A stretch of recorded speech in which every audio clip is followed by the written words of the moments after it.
let's see if we can get Asia in. Yay! We made it. Fantastic! All right, I was just sort of like chatting at the world about technology issues, so. And look, there's people that are able to join. Okay, fantastic. That's really great. So Cool. All right. Here we are. Here we are. Hang on, I'm logged into like every possible live streaming option available right now to try to back this up. Let me shut all this down. Oh, we made it. We made it. Yes. Okay, so now you're interviewing me, so go. Just kidding. Okay, so I don't know enough about this technology to know whether this is live streaming on your platform and mine because I've joined. I think it might be live streaming on both of ours. So Sarah, who's popping up, I don't think I know Sarah personally. Do you know Sarah personally? I do. Sarah, okay. Did you see this come on live via my feed? I'm guessing it's on both of our feeds right now, is my guess. So okay. That would be perfect because then I will know I can address my audience as well. So yes, wonderful. Okay, thank you, Sarah. That's great. All right, let me just, this camera angle is weird. All right, there we go. Okay, so both audiences of Audrey and Asia, welcome to our Better Late Than Never first live, which we have technically scheduled, I think, 3 times before finally making it happen. Yep. And now here we are because this is hashtag COVID life right now. So I will just jump in and start this, Audrey, and then hand this over to you to talk about who you are and what you do. And then we have a series of questions that we'll go through to talk about yoga instructor burnout. So Audrey and I have known each other for a while. A long time. And like, I think I've known you longer than you remember me because we had a conversation like way back in the day when I was doing a partnership with my when I previously co-owned a yoga studio, and that was like a long time ago. I think I remember it. You and I were in Rebecca Tracy's Uncage Your Life, and I think we ended up chatting somehow, probably through the Facebook group, and you were like looking to interview people, I think. You would ask Yeah, so we got on a Skype, old school, got on a Skype, I think, and chatted, and then went our separate ways for like quite a while. So yeah, when however we found each other again after that, I think there was a little bit of like, how do I know you? And then it all kind of came flooding back. So the power of the internet. That's right. Shout out to Rebecca Tracy for putting us in contact, and then to each other for just continuing to cross paths. So we have had lots of different conversations about lots of things. You are a sort of current, certainly past Bikram yoga teacher. Yep. Yeah, it sounds like you came in and out of owning yoga studios, and you've certainly been in the yoga community for a while, and now you've shifted to a little bit of a different focus. So why don't you start off by talking about like that journey and where you're at now? Yeah. So I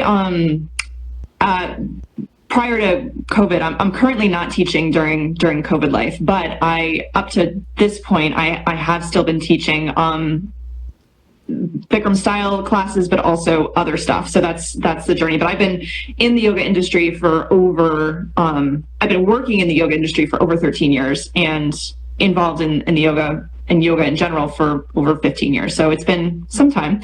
And now I have my own coaching and consulting practice. So I am mostly, I work with really smart people to help them not fall apart.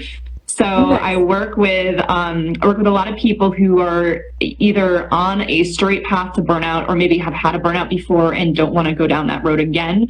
And I work with a lot of people in a way that is different than just pure mindset work. That's something that we can talk about. I think that actually will relate to a lot of the conversation we have today. So a lot of it is getting people to approach themselves and their perspectives on how they're navigating the world in a way that is more connected to like their bodies and their nervous systems, which is kind of a sweet spot for both of us.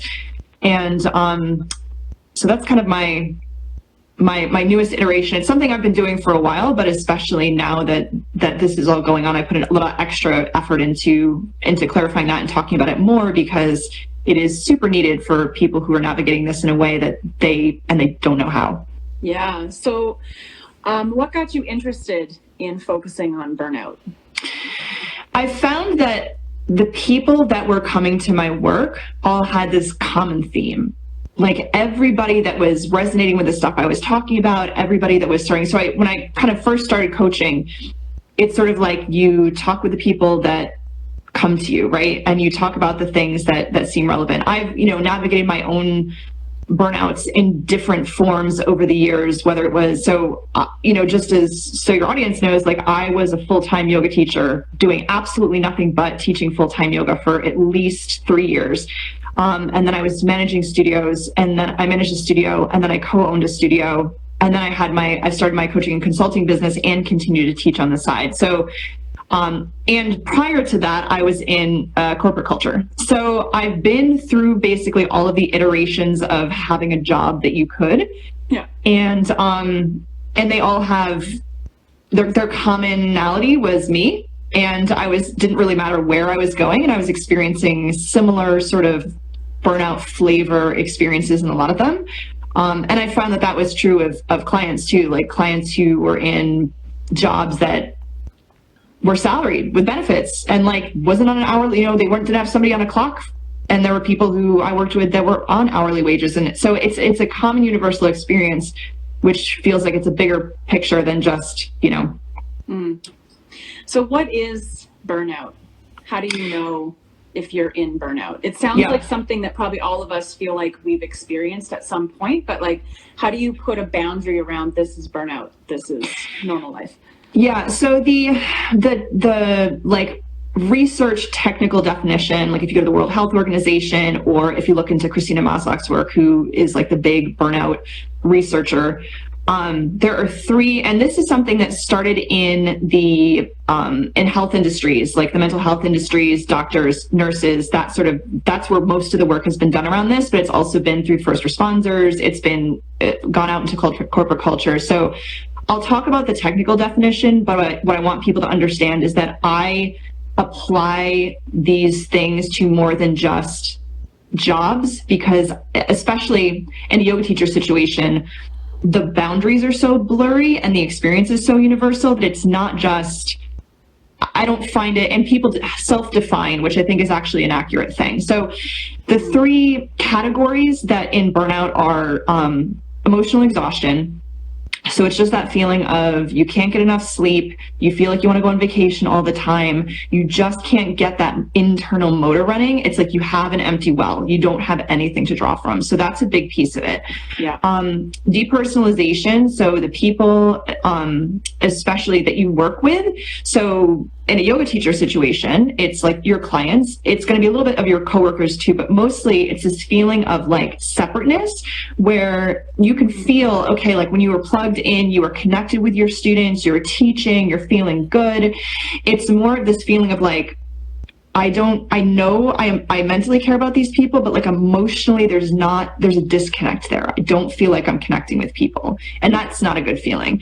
And then the third piece is this feeling of, it's a lack of feeling satisfied or filled up by the work you're doing. So you could be like, I know this is important work, but it doesn't feel to me like it's important work, or I'm not getting the satisfaction from it. And Christina Maslach, there's a whole scale on like flat out burnout, and then things that basically, if you have more emotional exhaustion, it looks like this. If you have more depersonalization, it looks like this. But those are the basic categories of things that people might be experiencing. And I think that it's understandable with the yoga world, for sure. Oh, how interesting.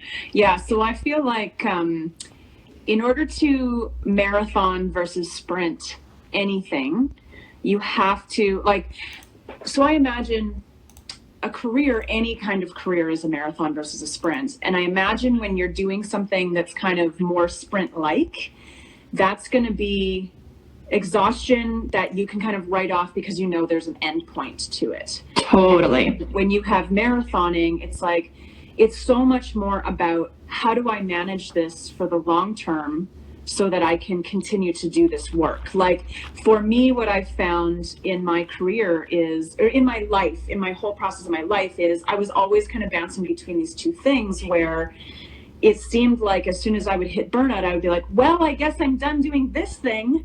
you know, because I don't love it anymore. And I would like flip the table on my life and then just go back to university or do this thing or quit this job. I can relate to that. Right. And then, you know, like you can only do that for so long before you start to realize that, you know, there's a cost to starting something over again. So that moment where you find something like for your audience who doesn't maybe know me, I certify yoga teachers with my yoga teacher training program, and I see them almost out of the gates running straight into burnout, partly because a lot of them are there because they were already in burnout from something else. Yep. And their solution to that was, I'm flipping the table and getting into something else without actually addressing the burnout that they had experienced. So kind of bringing it with them.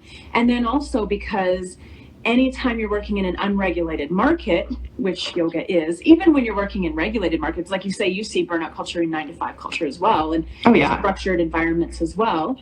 But for sure, the danger is pretty high for burnout in an unregulated market because, you know, they get their certificate and then it's like, enjoy your life, you know.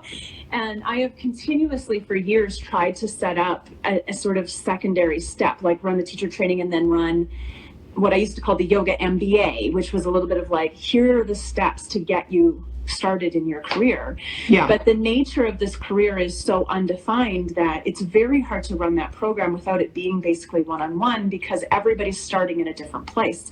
Yeah. I would have 60-year-olds who didn't want to be on social media at all, just trying to figure out how to do a website.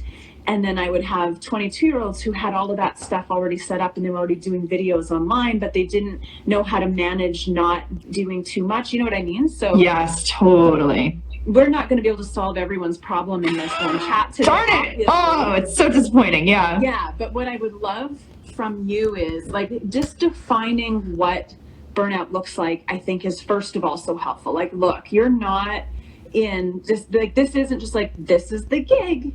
If you're experiencing these things, you're in burnout. You are actively in mental distress, not just mental, emotional, and physical distress as well.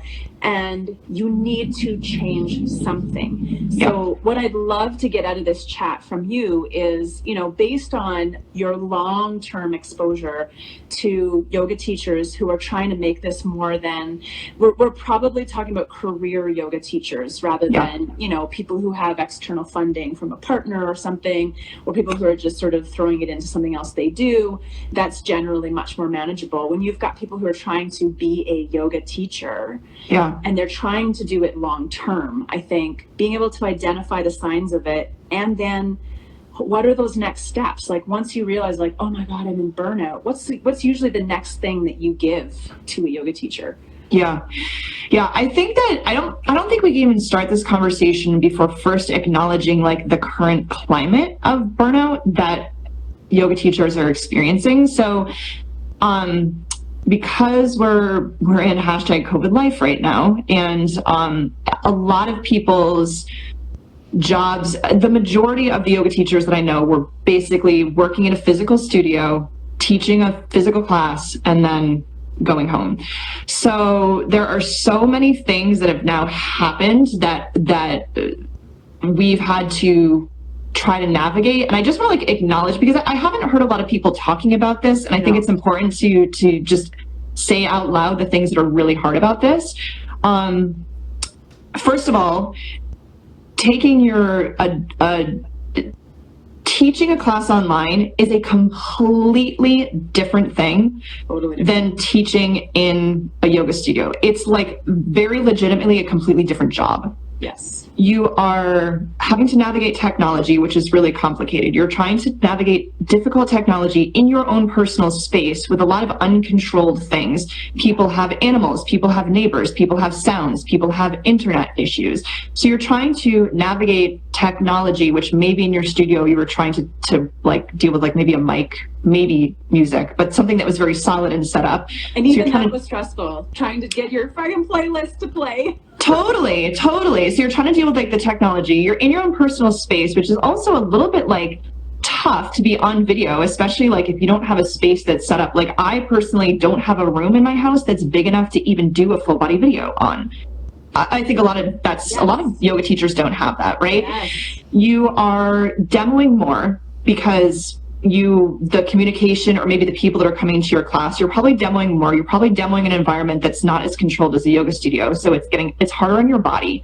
The energy exchange is not the same. You're not energetically exchanging with your students. So you're going to be more exhausted afterwards. You've probably had to change the way you're teaching your class like 50 billion times from when this whole thing has started. Yeah. Students will be jumping off midway through your class. Like the max that people are staying on videos right now are about 30 minutes. So you'll see people jumping out of your class, which feels awful to a yoga teacher. Let's see. Yeah. Dealing with technology. And from a practical standpoint, I was actually talking with a friend. She actually has an HR person to help her navigate unemployment. I don't know a single yoga studio, because she works in basically an umbrella company that's big enough to have like multiple yoga studios, which is not the norm for people. No. So some yoga teachers are independent contractors. Some yoga teachers are employed, but no, I would say that is like nobody else I know besides her has an HR person to talk to. So navigating unemployment, getting unemployment, if you were supposed to be teaching workshops, if you're teaching at multiple studios, with all those different income sources, how to even track that. I mean, it's a nightmare. 100%. Yoga teachers are part of this economy, the part of this strip of the economy that is absolutely falling through the cracks with government support right now. Yeah. I mean, again, like full-time yoga teachers who have exactly these really unique circumstances that they're in. And compensation became like this as soon as COVID started. Yeah. Like I knew studios who just fired all their sorry, and then just started teaching all the classes themselves because about a panic button for sure, but we're a family. Thanks for making us feel like a family. And like there was an added panic of who's in control. Yeah. Like teachers don't feel in control of, I think as a contractor, like for me, because I run the teacher training less than teaching, I had much more control directly over my clients, but I taught, 12, 15 classes a week for years and years. Yep. And I can imagine like now I'm stuck kind of negotiating with each of the 4 or 5 spaces that I'm in. And like they're wanting me to teach classes online for what kind of compensation, if any, I don't know. We were talking about this, who owns that footage once it goes up? How is that contributing to building my career? Like my goal in going into yoga classes is to teach kick-ass yoga classes so that those people want to be with me and do my classes, right?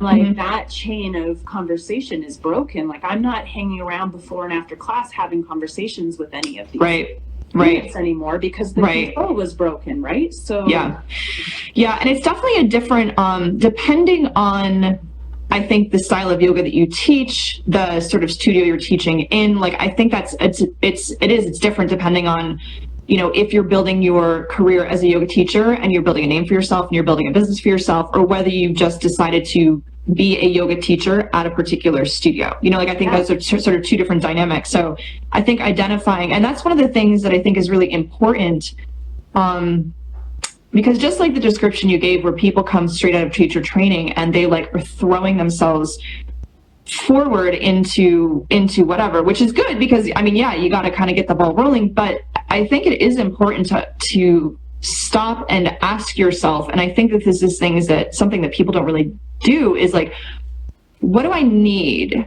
Like, what are my financial needs? What are my space needs? One of the things that I just want to speak to, which I think is important, is that people don't get what it is to be a yoga teacher. I can remember, and this is I'm going to swing back to where we are right now. 2 of the things that are really difficult for human beings in general that everybody is navigating, but yoga teachers sort of navigate a lot anyway, is unpredictability and lack of stability, which if you're a yoga teacher, I don't know a single yoga teacher who teaches the same class on the same day every single day. You've got different classes all over your schedule. which is very difficult. You're probably waking up at different times. You're probably going to bed at different times. That's hard. And you and I both have had this conversation of like, wow, when you can wake up at the same time every single day and like work steady the entire day and then like end your day,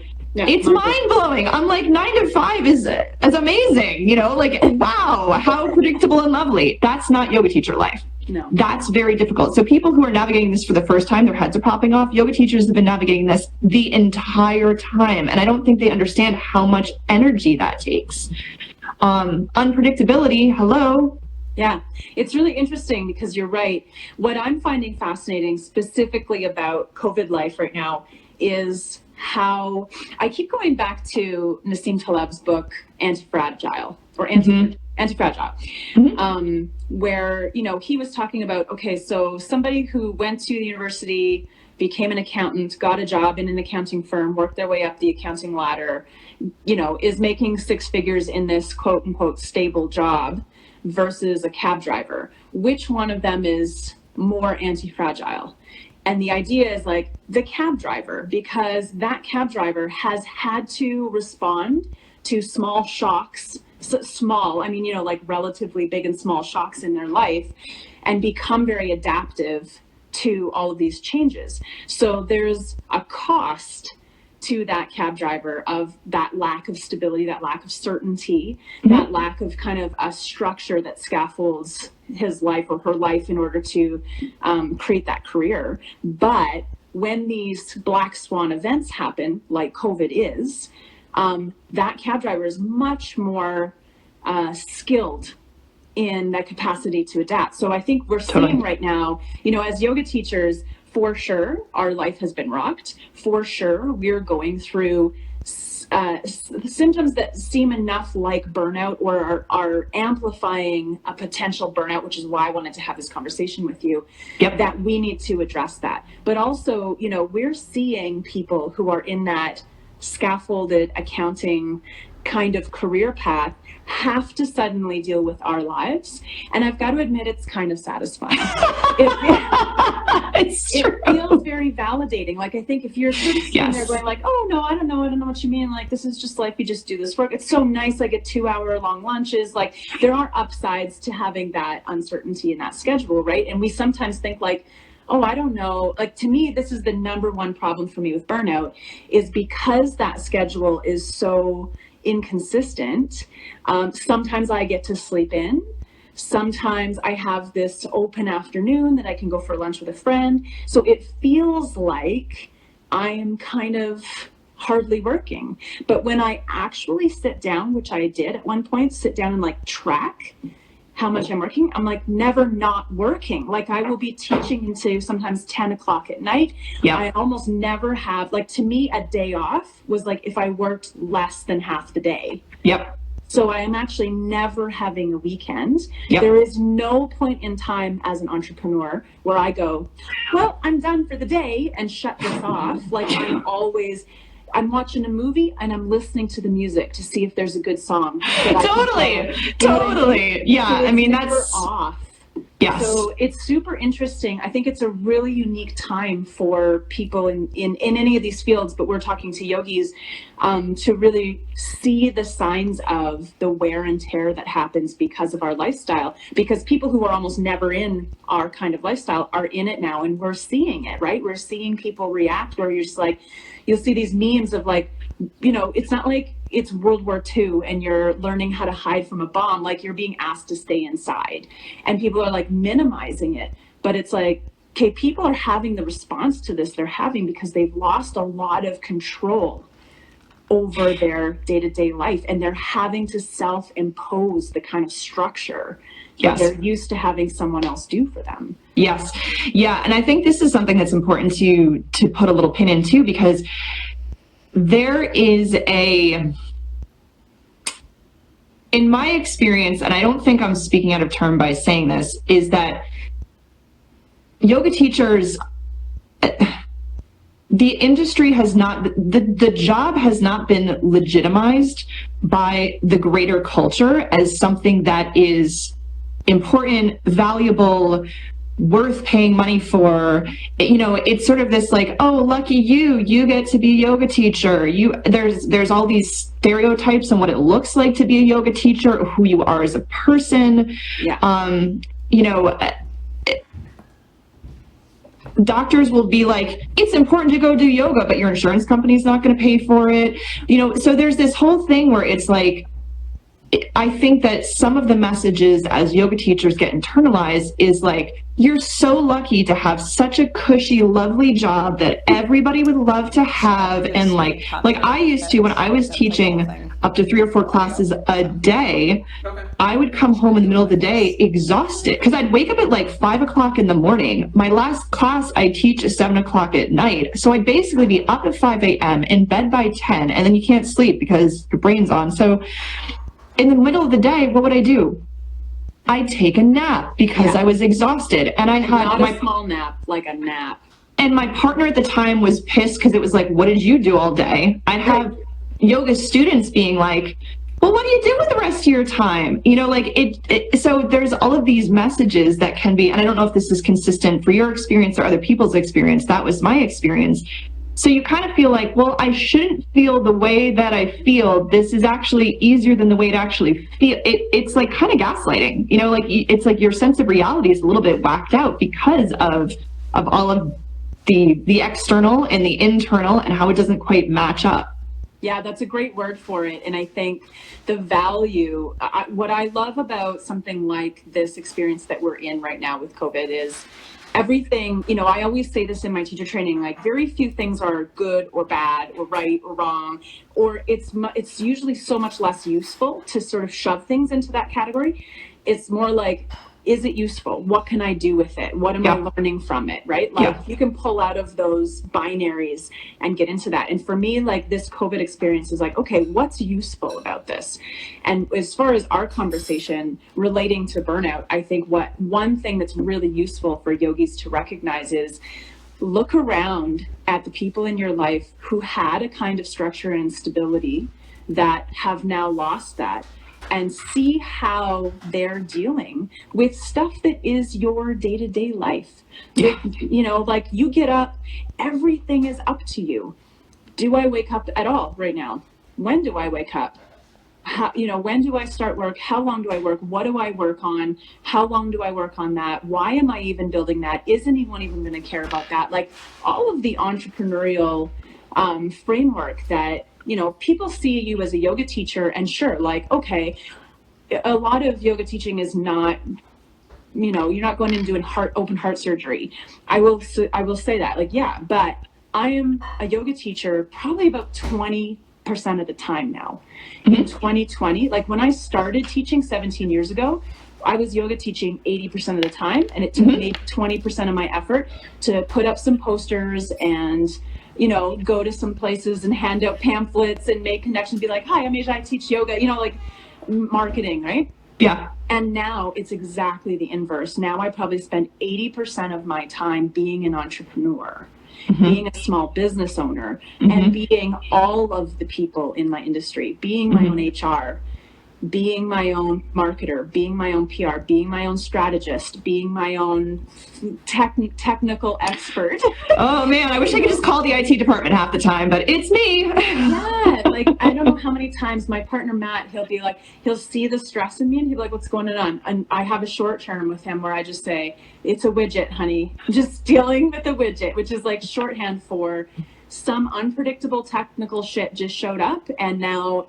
if it's to be, it's up to me to solve whatever, you know, and all of a sudden I'm down the tube of like learning about fucking API key contacts, or, you know, I'm copying code, I'm in DOS, like it's so crazy how much we have to do in the back end. And now there are like, I think that one point to take away if people are following along here. By the way, if you're watching and you have questions, you want to jump in and talk to Audrey about any of this, please throw your questions in there. I'll keep an eye on them and toss them up. Yeah, for sure. But I think understand what the definition of burnout looks like, which you gave us, this emotional exhaustion, this feeling of separateness, this lack of satisfaction in the work that you're doing. Fucking, that's so obvious to anyone who's been through that. And then also to see like there's a little bit of validation that you can take from this COVID experience right now, because you can look around and see people who maybe had a bit of a judgy or a misunderstanding of what it was like to do the job you do, thinking it was so easy. And you're looking at them going, see, it's hard. It's hard to have work-life balance. It's hard to create boundaries. It's hard to always have to be the one who has to make all the decisions. Like we talk about that the decision-making burnout. I mean, the we fatigue, talk about that as a society, right? Like by the time we've walked through all of the mass marketing coming at us, by like mid-afternoon, we've hit the end of our capacity to make good decisions, because we've had to make so many superfluous ones to kind of like just get where we're going. Well, take that and probably make it exponential if you're running your own business, because you've got to make decisions for what would be 6 different people if you were in a company. Yeah. And I think like the biggest thing is just the validation of like, because I think that that's one of the things that's happening right now, where people are like, and like for yoga teachers too, it's like your own practice is going to suffer, which is hard, like, so it's a difficult industry in general. It's gotten exponentially difficult right now. There's a sort of feeling of like, well, it's not a big deal. It is a big deal. One of the things that can help with burnout is this is autonomy.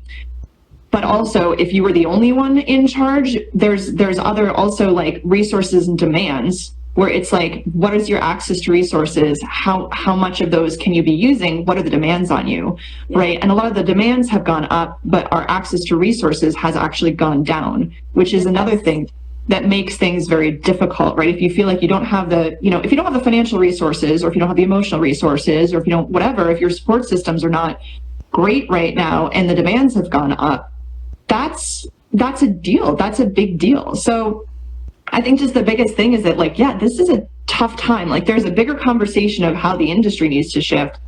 And there's the conversation of like, this is tough right now and we're in the middle of it. And there are not, like, I'm not going to say I have any hard and fast answers for anything, right? Like I have some strategies, I have some tips, I have some things to think about. But in general, it's like, we're going to be okay. And it sucks right now. Yeah, and I think that's really important to actually say out loud, because you're right. I am seeing what I always kind of identify as shame underneath it all, is like people who just have gone in total radio silence, which is like, now you're isolating. Yeah. And also on the other end of the spectrum, people who are just doing this and like, oh my, everything's falling apart and I'm doing it. And it's like, I'm always a little bit worried about people who just like indiscriminately make the internet verse their confidant, maybe filtering that a little bit. So clearly there's that sort of boundary stuff. But I think it's really important to say, this is hard and you've been thrust into a position you didn't ask for.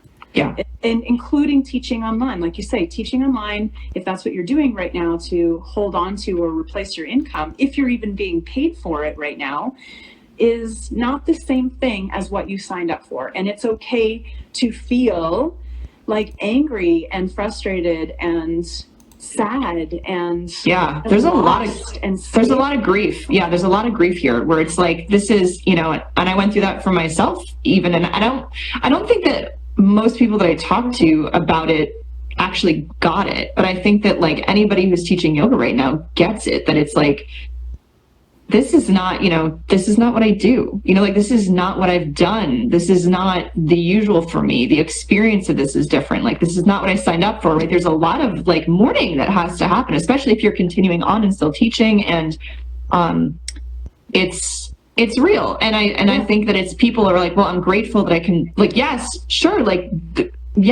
grateful, be grateful that, you are able to still teach and still make an income or whatever that version of, and you can be grateful and also be mourning. And I think that that's also something that like we need to talk about more, is that this is not an either or, it's never a black and white, it's never a good or bad, it's nuanced. We're human beings. We can be grateful for something and also be pissed off. We can be happy about something and also be super sad. Like, that's Yeah, I mean, normal.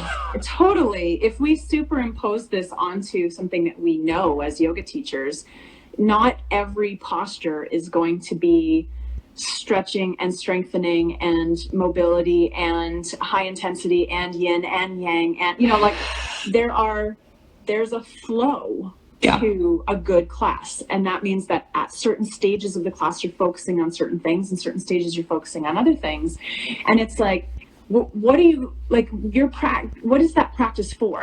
Like if you're really using yoga as a way to practice how you want to be in the world, which is how I perceive my practice, then what I take from that is I recognize that right now, like there's a lot of shaming, I think, about like, oh, well, you should be grateful and other people have it way harder than you, and why are you complaining? And it shuts people down. Yes. Like, well, there is a certain amount of time, there's a certain section of the flow of moving through this COVID experience that you legitimately not only can, but probably should take time to grieve. Yes. And recognize, like, this is the death of something. Yes. And part of the hardness of it is like, we don't actually know what. It's like an invisible death. Because is this the end of your teaching career, or in a month, is it just kind of going to go back and we'll all be like, whoa, that was a crazy thing? I don't know. So we sort of feel a loss of something that we don't even know if it's gone or what it was, right? But yes, I think it's really key to say, like, no, you need to carve out a sacred space of time where you allow yourself to feel that grief and process it and metabolize it, and also hold that balance in place where you recognize that, of course, you spend a certain amount of practice in gratitude and recognizing, like, I have had to do that where I like let myself kind of like cry oh be like, and I am so glad I have my health. I'm so glad that the people I love are healthy. Yes. I'm so glad I live in Canada that has great support structures for this. Sorry that you're like, I'm American, for everybody who doesn't know, so we're in some different stratospheres. We deafs don't have the time to do a talk today about Trump and all the shit you're going through down there. But yeah, like, allow yourself to feel those feels and feel that grief and that loss, and allow yourself to connect with people who support that, and allow yourself to disconnect from people who don't support that. And just know that, again, like a classic yogic mantra, like, this too shall pass. Do not mistake the impermanent and permanent for each other. Like, this is not going to be forever, and when it's done, it might be something very different. So if you haven't processed that, boy, you're going to bring all that with you as you go forward, right? Yes. Yeah, and I think that's important to just say, because this is something that was helpful for me, and I think it's every time I mention this to people, this has been helpful for them too, right? There's the crisis mode, which is what we're in right now. From crisis will come recovery. Right. That's going to be a next transition. From recovery will be sort of a next step of steadiness, whatever that means. I don't like to use the term normal because, quite honestly, a lot of the normal should not be normal. Yes. But, like, that's where we are. We're still in this crisis place, but there is going to be a recovery period, and what that recovery period looks like is anybody's guess. And my guess is, just as sort of a general, and I've had some conversations, and I tend to agree that I think that a lot of the way that yoga businesses have been set up in the past are going to have to shift. And I think that shift is actually going to benefit everybody that's involved better. I think it's going to serve the teachers better. I think there was a huge sort of like big studios, big physical spaces, big rents, there's been a lot of big physical spaces for a long time. And that's really the burden on a lot of studios right now, is their overhead, right? And I think that's a big burden in the business. And that is, I think that that's going to be moved away from over time, especially after this experience, which, in my hope, is that people build a business that's more sustainable for them, which also gives them more resources to funnel into their employees or their yoga teachers, or they're paying as contractors, whatever that deal is. So I'm hoping that this like has shown a lot of the cracks in the foundations, and I'm hoping that on the other side that those that the foundation is actually shored up as opposed to gone back to the way things were. That's my hope. So it might be too big of a question, but I'm going to lob it at you and you can be like, you can kung fu it. What do you think yoga teachers can or should, I don't know if should is the right word, but could take the opportunity here to do to, I don't want to say prepare because there's no way for us to know what's coming next, but like, what kind of things do you think are maybe the most universal, useful things that yoga teachers could be doing right now, both to manage what we're sort of using the shorthand term of burnout, but like sort of the overwhelm and all the feels of being in crisis right now. Yeah. And then preparing themselves well, right, for the next kind of steps. Yeah.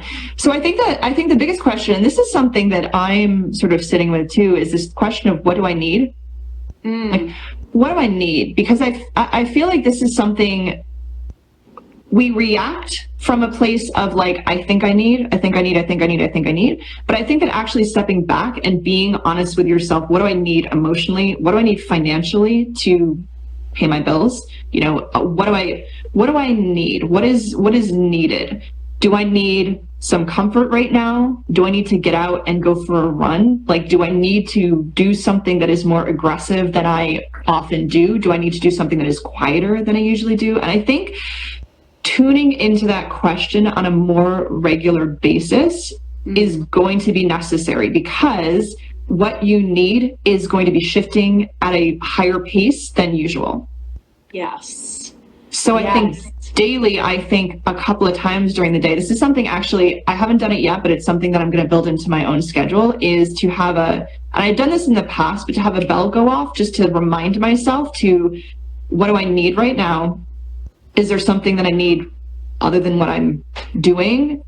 Reminding myself to take a breath, reminding myself to keep coming back to like my present moment, because for me, getting pulled out into the what is happening in the world that could happen, and like getting out into sort of the possibilities of things that could be threatening to me, not helpful. So I think what do you need is the biggest question to constantly ask yourself, and to ask yourself that question from where you are right now. Yes. So grounding yourself, breathing, looking around the room to find safety in your environment, like really asking yourself from that present place, not from panic, not from fear, not from what ifs, but just like literally in this moment. Because if you can sort of like be in the moment, ask yourself what you need in that moment, that is going to have a positive effect on any decision you make, any action you take, you know, any plan you make. I just like rhymed that all,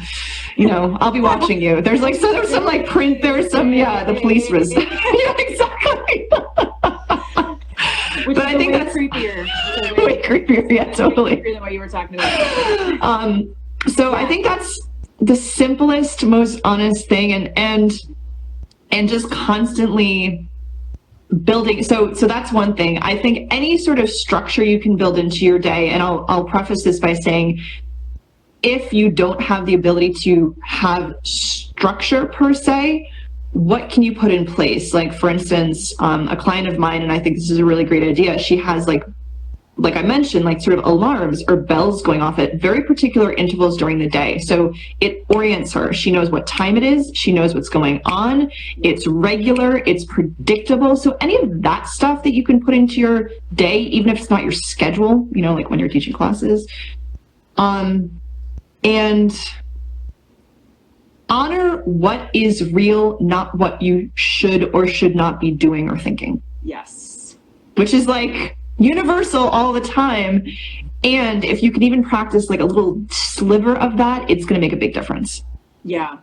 Yeah. I think one of the key things for me that you just said there is that idea of not just what do I need, but like, what do I need right now, in the sense of what I need today is markedly different from the kind of continuity of need that I've had for 4 or 5 years. Yes. Like what I was building until a month ago is markedly different from where I am right now. Yep. So in a practical sense, you know, like I am more erratically productive and unproductive right now, as an example. Yeah. So some days the anxiety is a little higher and the focus is a little better, and I work for 12 hours before even realizing that I haven't eaten.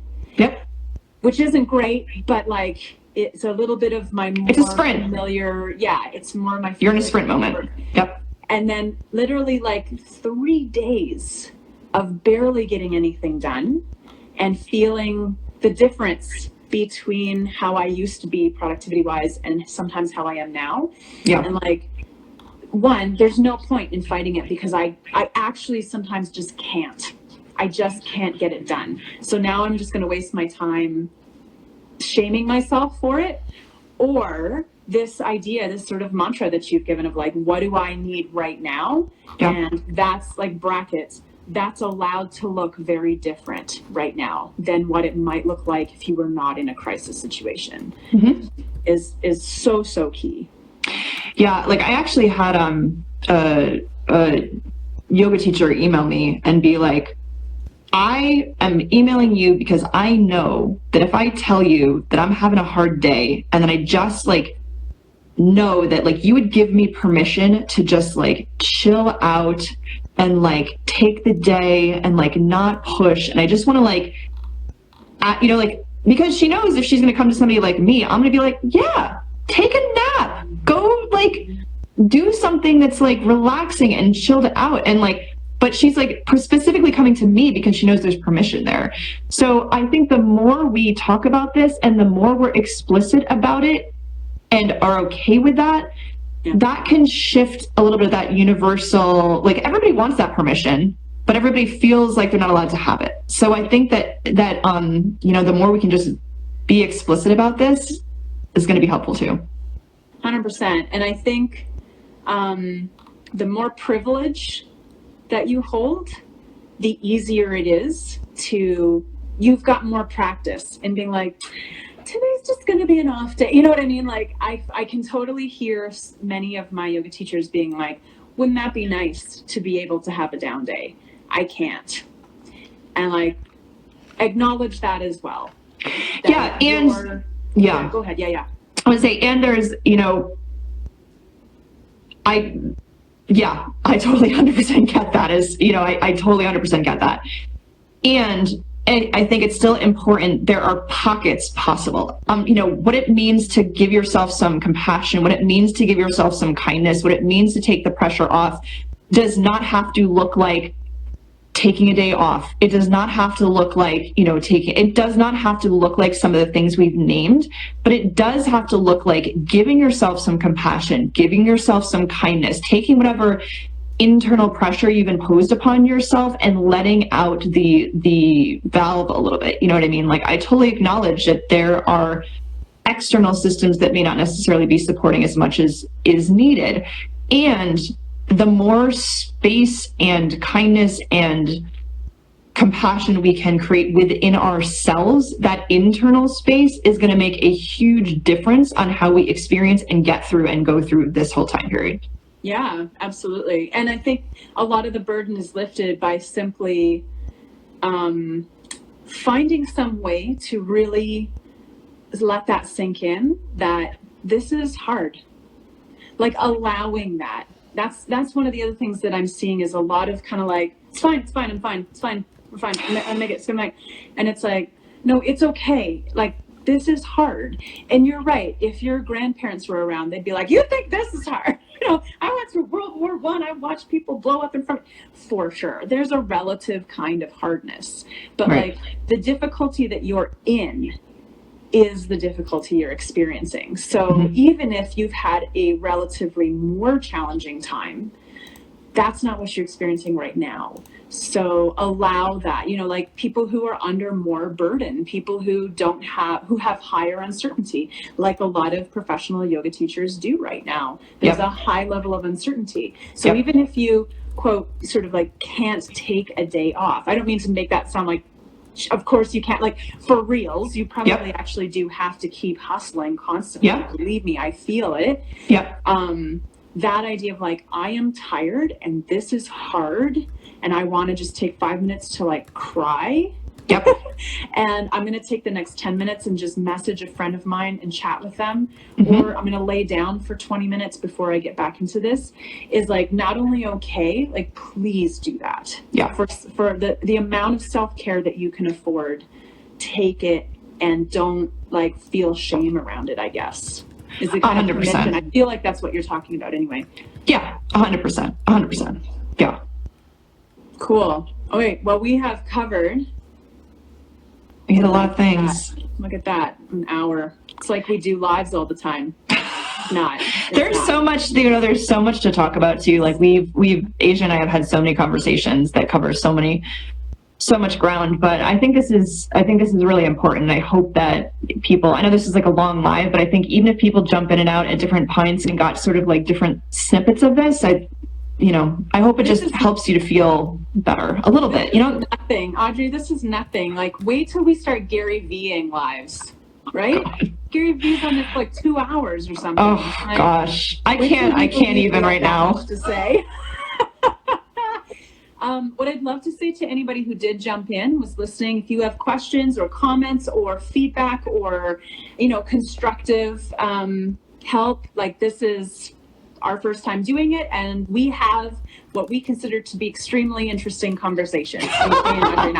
And I keep saying to people, like, I honestly just want to have the chats that I'm having with people right now. I just want to do them live. Yeah. And just like let people eavesdrop on this conversation, because I feel like so much of this stuff comes up in all of these conversations, and like people actually really want to hear authentic, like how it is right now. They want to see, what we're not doing right now? We're not seeing each other. Yeah. We're not mirroring with each other. We're not like physically around to kind of get that sense of like, am I okay? Is this normal? Yes. Am I like way over here? Like we need that as social creatures, as much as I wish we didn't. It'd be much more helpful if we didn't. But, so I kind of love the idea of you and I just getting on here and talking about the stuff that's on our minds. And yeah, like you say, people jumping in and out, and everybody who's listening, or if you're listening to this live after we've done it, please jump into the comments and talk about like what you'd love to hear, what was valuable about this, all of that, because